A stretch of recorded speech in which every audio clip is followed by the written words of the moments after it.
Bonjour à tous les passionnés de Dieu. Jacques chapitre 4 verset 8 nous dit ceci.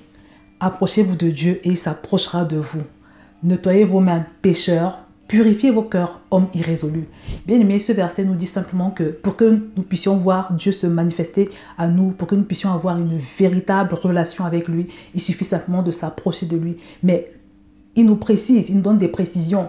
Il y a deux choses. Il y a le péché parce qu'il dit nettoyez vos mains, pécheurs. Il ne faut pas qu'il y ait un péché entre Dieu et toi au moment où tu t'approches de lui, pendant que tu le cherches, pendant que tu veux qu'il se révèle à toi, pendant que tu veux commencer une relation avec lui. Il ne faut pas qu'il y ait un péché entre lui et toi. Donc c'est très important de renoncer au péché, d'être dans une optique de faire la guerre au péché. La deuxième chose, c'est la détermination en fait. Être quelqu'un qui ne regarde pas derrière, comme j'ai l'habitude de le dire. Parce qu'il dit purifiez vos cœurs, hommes irrésolus. Homme irrésolu, ça veut dire quelqu'un d'irrésolu, c'est quelqu'un qui n'est pas sûr, c'est quelqu'un qui doute. Il y a une sœur qui m'a envoyé un message récemment, dans le groupe même d'ailleurs de l'école. Elle m'a posé une question, elle m'a dit, oh Dieu, là j'ai entendu dire qu'il y a des gens quand ils lisent la Bible, après ils deviennent fous, et c'est quand ils vont chez les guérisseurs qu'ils sont... En fait, il y avait du doute, et je lui ai dit, ma sœur, débarrasse-toi rapidement de ce genre de pensée, parce que si tu viens de naître de nouveau, si tu veux avoir une chance de connecter avec le Seigneur, il faut que tu t'approches de lui avec assurance parce qu'il est Dieu, il est le créateur, il est le tout-puissant.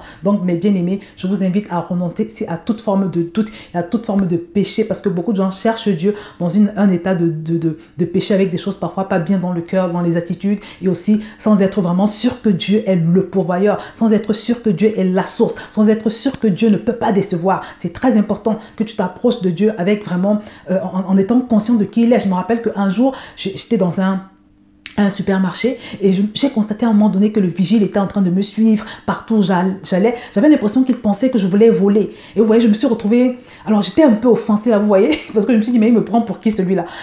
Mais c'était quand même normal, c'était normal parce qu'il ne me connaissait pas. Donc parfois, quand on doute de toi en tant qu'humain, ça te gêne parce que tu sais quelles sont tes valeurs.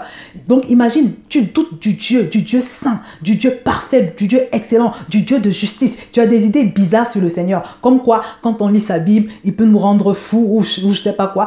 Faisons très attention à ce genre de choses, mes amis. Ne doutons pas de Dieu. Sachons qu'il est l'alpha et l'oméga. S'il a pu créer le ciel, la terre et tout ce qu'elle renferme, ça veut dire que c'est un Dieu parfait et excellent. Donc, plus de doute et également détermine-toi à renoncer à toute forme de péché parce que ça vaut le coup. Quand Dieu va s'approcher de toi, tu vas avoir une vie glorieuse parce qu'il nous dit aussi dans sa parole que si Dieu est avec nous, qui peut être contre nous? Donc voilà mes bien-aimés, j'attends que tu me mettes ton verset en bas de cette vidéo.